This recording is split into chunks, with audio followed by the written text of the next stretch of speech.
Aspectos éticos y legales de la seguridad informática en Colombia, presentado por el ingeniero Gerson Jesús Bastolamilla, Bogotá, Colombia, mayo 2015, sede José Acevedo y Gómez.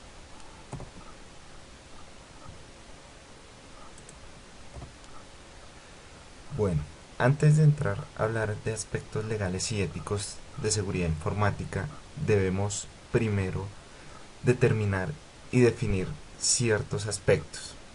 ¿Qué es ética? La palabra ética proviene del griego éticos, que significa carácter.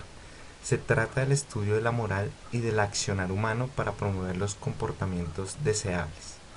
Una sentencia ética supone la elaboración de un juicio moral y de una norma que señala cómo deberían actuar los integrantes de una sociedad. Personalmente, ética define los actos por los cuales se debe regir un integrante en un grupo determinado. La combinación ética y moral se encuentran separadas por un hilo. Está muy bien definido.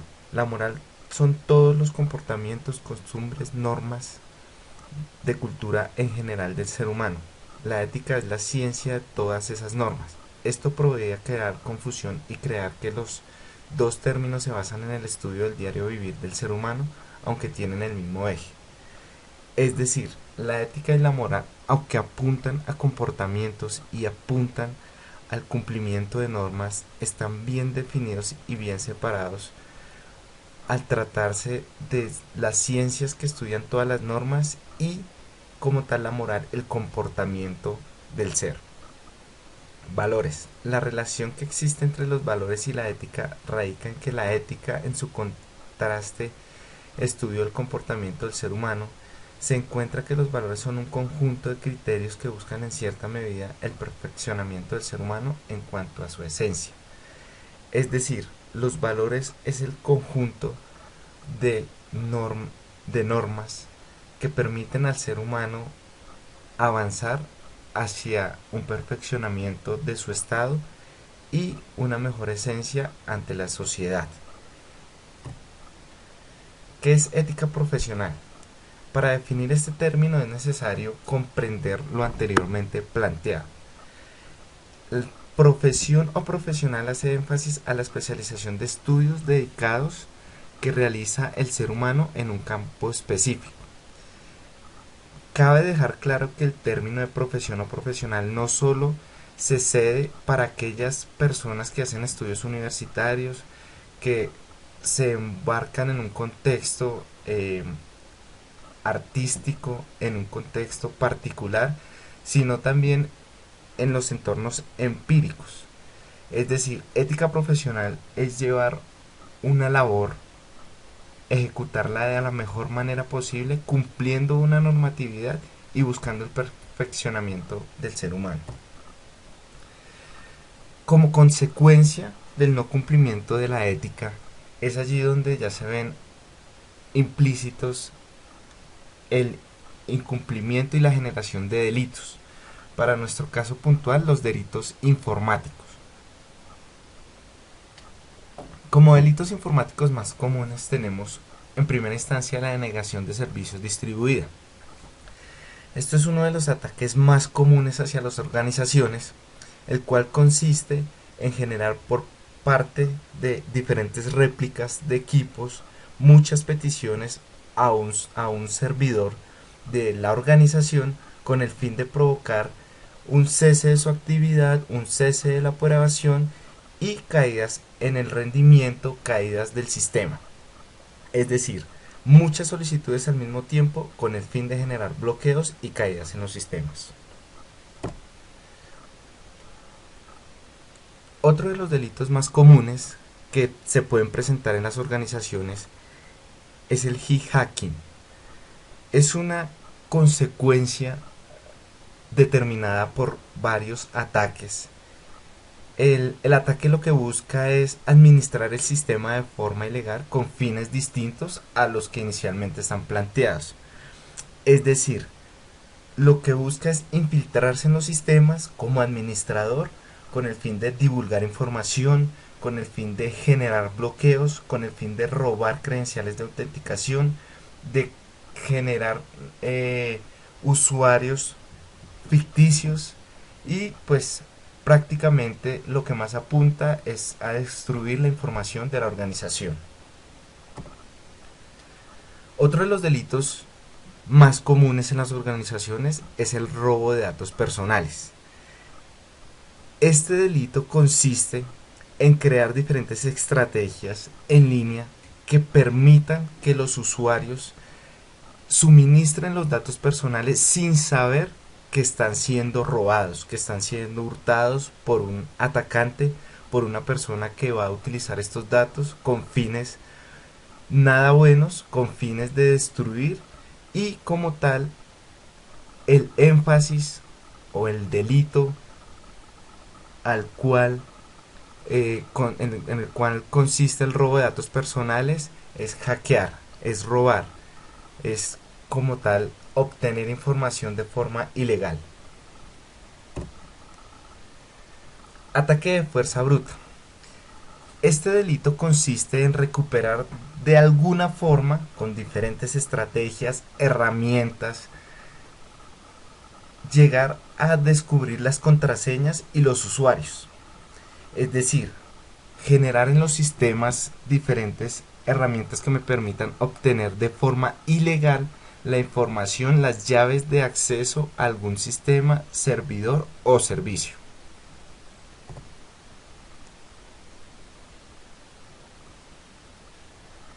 Spoofing. Este delito consiste en suplantar a usuarios en la red para realizar operaciones fraudulentas o en ocasiones hacer investigación en las víctimas. En lo que consiste esto es en generar usuarios no válidos, pero que el sistema no los reconozca como invasores y así obtener información o generar confusión en el sistema para obtener los datos de forma ilícita.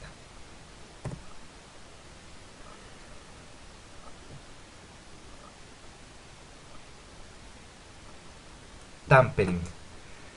Este delito consiste en acceder a los sistemas y modificar las configuraciones, modificar los datos, modificar el software, incluso generarlo y dañarlo de tal forma que su utilización en el sistema en general se vuelva obsoleto. Esta técnica, este delito, lo que genera es 100% daño a los sistemas. No tiene como fin robar, no tiene como fin obtener datos, sino generar daños, ya sean permanentes o temporales, en los sistemas o servidores. ¿Cómo se puede llegar a evitar la generación de estos delitos? La generación de estos delitos pueden ser evitados mediante políticas. En las organizaciones se deben implementar políticas, de las cuales vale la pena resaltar 5 en general: la política de asignación y controles de claves de acceso, la política para la configuración de copias de respaldo y recuperación de datos de la organización, la política de notificación, gestión y respuesta ante incidentes, política de administración de acceso a usuarios de la organización y política de responsabilidades de los usuarios. Pero no basta con solo generar las políticas, es necesario generar conciencia y generar apropiación de estas políticas en cada uno de los participantes de la organización. Cada uno de los participantes debe ser consciente en el cumplimiento de estas políticas. Si no se logra este cometido, las políticas no tendrán el efecto que es el que esperamos para evitar la generación de los delitos anteriormente planteados. Asimismo, las políticas deben ir acompañadas por controles que permitan complementar el cumplimiento de dichas políticas. Controles como la identificación y autenticación. Todos los sistemas, todos los servicios deben tener la opción de identificar y autenticar usuarios. Otro control son las funciones y obligaciones del personal. Son controles implícitos en la generación de contratos, en la generación de vinculación de personal, y depende 100% del área de recursos humanos. Estructura de ficheros y del sistema informático. Consiste en la organización de políticas para el manejo de ficheros y de los recursos tecnológicos con los que cuenta la organización. Gestión de soportes. La gestión de soportes consiste en la atención de incidentes, de requerimientos de forma oportuna, de forma adecuada y que permitan a los usuarios tener respuesta y no buscar otras opciones de solución a sus problemas. Ficheros temporales. En toda organización se trabajan archivos o ficheros diarios, cada hora, que no son propios de la gestión. Estos ficheros deben ser controlados y deben ser borrados con una periodicidad definida con el fin de evitar alteraciones y robo de información. Procedimientos de copias de respaldo y recuperación de datos. Son políticas que aplican directamente a la información sensible de la organización. Toda la información debe estar respaldada y toda la información debe ser fácilmente recuperable. Medidas específicas para datos en soporte papel. No solo la información digital es información que puede ser alterada o puede ser robada. También la información en papel o la información física debe ser controlada y debe tener un tratamiento de información para evitar posibles delitos. En el marco general, en nuestro país Colombia, existen dos leyes fundamentales y una circular correspondiente al castigo de los delitos anteriormente mencionados. Una de ellas es la circular 052 de 2007 de la Superintendencia Financiera de Colombia, en la cual se incrementan los estándares de seguridad y calidad para el manejo de la información a través de medios y canales de distribución de productos y servicios que se ofrecen a los clientes. El otro mecanismo normativo en Colombia es la Ley 1273 del 2009 acerca de los delitos informáticos. Mediante esta ley se establece la protección de la información y de los datos, donde el objetivo principal es preservar integralmente los sistemas que utilicen las tecnologías de la información y las comunicaciones, y se dictan otras disposiciones al respecto. La Ley 1266 de 2008, en esta ley es donde formalmente se definen los lineamientos generales relacionados con habeas data y la regulación en el tratamiento de la información de las bases de datos, ya sea personal, financiera, comercial, de servicios, y la proveída por países terceros. Esta ley busca establecer el derecho fundamental del ser humano a modificar, corregir y autorizar la publicación de sus datos, ya sean personales o sean informativos. Presentamos la bibliografía de los términos utilizados. De esta forma se contextualiza los aspectos éticos y legales de seguridad informática en Colombia, dando un vistazo desde sus definiciones hasta su normativa, la normativa vigente aplicada a la fecha, con el fin de generar un contexto y de establecer de esta forma un mecanismo para que conozcamos y evitemos cometer algún delito que muchas veces, por desconocimiento de las normas, por desconocimiento mismo de la utilización de los recursos, podemos incidir en ellos.